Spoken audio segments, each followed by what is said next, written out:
हनुमानताल में चल रही इन दिनों मोक्ष परायण श्रीमद् भागवत का समापन आज हवन पूजन करके विधिवत किया गया। आज के समापन कार्यक्रम में मुख्य रूप से हनुमानताल का निर्माण करवाने वाले भोसले परिवार उपस्थित रहा, जिनके पूर्वजों ने हनुमानताल का निर्माण करवाया था। उन्होंने भी आयोजित हवन में आहुति दी। दरअसल उत्तर मध्य विधानसभा के अंतर्गत आने वाले हनुमानताल तालाब के अस्तित्व से लेकर आज तक मारे गए लोगों को मोक्ष प्रदान करने हेतु विधायक अभिलाष पांडे के द्वारा 18,000 मूल श्लोकों का भागवत पाठ करवाया जा रहा है, जिसके चलते 8 मई दिन गुरुवार को 12:30 बजे से श्रीमद् भागवत मोक्ष परायण महायज्ञ का समापन हवन और प्रसाद वितरण किया गया। जबलपुर उत्तर मध्य विधानसभा के अंतर्गत हमारा हनुमानताल ऐतिहासिक तालाब है, जिसको हम 2 करोड़ रुपए से ज्यादा की लागत से उसका जीर्णोद्धार कर रहे हैं। 1794 में यह तालाब निर्मित हुआ, जिसका 6.5 हेक्टेयर जो पूरा लैंड है, और ये तालाब यहाँ की लाइफलाइन है। उसका जल संरक्षण हम तो कर ही रहे हैं, सुरक्षा भी कर रहे हैं और साथ में उसका जीर्णोद्धार कर रहे हैं। लेकिन 1794 से लेकर अभी तक जितने भी लोग अकाल मृत्यु से मरे हैं और जितने भी जीव जंतु इस तालाब के अंदर जिन्होंने अपना जीवन त्यागा है, और साथ ही उत्तर मध्य विधानसभा के अंतर्गत जो भी अकाल मृत्यु से मौतें हुई हैं, उन सब के लिए, उन सब के मोक्ष का पारायण 18,000 श्लोकों का हम भागवत का मूल पारायण वृंदावन से पंडित जी आए थे, उन्होंने यहाँ पर किया है। और साथ ही आज हवन पूजन कर हम सब उनकी मुक्ति की प्रार्थना कर रहे हैं। ये विषय एक महत्वपूर्ण और इसलिए हो जाता है कि जिन भोसले परिवार ने इस तालाब का निर्माण किया था, आज राम जी भोसले उनके परिवार के, उनके जो वंशज हैं, वो खुद आकर यहाँ पर उन्होंने अपनी आहुति देकर सभी के मोक्ष की कामना की है। मैं भागवत भगवान से यही प्रार्थना करता हूँ कि सभी के जीवन में सुख समृद्धि शांति हो और जितनी भी अकाल मृत्यु हुई है उन्हें सबको मोक्ष प्रदान हो और उत्तर मध्य विधानसभा में विकास की गति इसी तरह से चलती रहे, ऐसी मेरी भागवत भगवान से प्रार्थना है। तालाब है, इसको हनुमान ताल जो कहते हैं, ये 1745 से 48 के ज़माने में ये बना हुआ है। हमारे प्रथम रघुजी महाराज भोसले ने इसको बनाया है।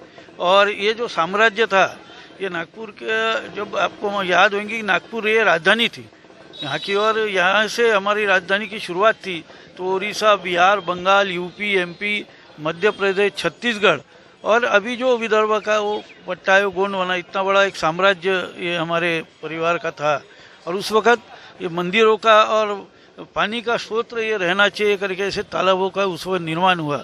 मुझे बड़ी खुशी है कि आज हमारे पार्षद, सांसद जी, विधायक जी अभिलाष पांडे जी इसका कार्य, इसकी शुरुआत की है। ये पानी के स्रोतों को उन्होंने फिर से सबके लिए इसकी शुरुआत की है, मैं उनको बधाई देता हूँ। और एक योग उनके कारण, हमारे थाड़ेश्वर जी महाभारत जी के कारण एक योग आया कि उस ऐतिहासिक धरोहर को हमारे पूर्वजों ने जो इसको बनाया था, आज फिर से पांडे साहब और इनके कारण मेरा योग आया है कि एक अच्छे इस कार्यक्रम में मैं आ पाया हूँ।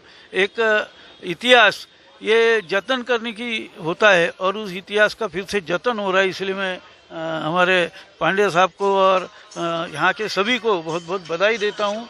और इस कार्य में और यहाँ पे बहुत सी चीज़ें हैं जिसका मैंने रिकॉर्ड अभी निकालना शुरू किया है। होने के बाद जैसा भी कुछ धार्मिक ये होगा, मैं मदद लूँगा अपने पार्षद साहब की, और हम मिलके इसको और अच्छा करेंगे। विधायक जी को मिलके हम अच्छा कार्य करेंगे और जो अच्छा हो सके वो अच्छे से अच्छा करने का पूरा प्रयास करेंगे। मैं फिर से धन्यवाद देता हूँ विधायक जी को और थाड़ेश्वर जी को, क्योंकि विधायक साहब जी ने तो इतिहास मालूम किया, पर ये योग जो आया कि थाड़ेश्वर जी से मेरे पहले से संबंध थे, उस योग के कारण आज मैं यहाँ आ पाया हूँ। जीर्णोद्धार के साथ एक विधायक जी एक अनोखा काम भी कर रहे हैं कि जो जिनों की यहाँ से अकाल मृत्यु हुई उनके लिए मोक्ष की शांति के लिए यज्ञ करा रहे हैं। हाँ, ये एक अच्छा उपक्रम कर रहे हैं कि जो लोगों का इस ताल में अपघात यानी कुछ कारणवश जो मृत्यु हुआ है, उनके शांति के लिए जो यहाँ पे आज 5-6 दिन से जो कार्य चल रहा है, वो बहुत अच्छा सराहनीय कार्य है। क्योंकि आप देखे जाएंगे कि हम सौंदर्यीकरण करते, हम जीर्णोद्धार करते उस चीज़ों का, पर उसके साथ इस प्रकार का पूजा होना ये बहुत महत्व का है, ताकि आत्मा की भी उसमें शुद्धि होती है। और जिनके अकालन मृत्यु हुई है उनके परिवार के लिए ये बहुत बड़ा योग है और बहुत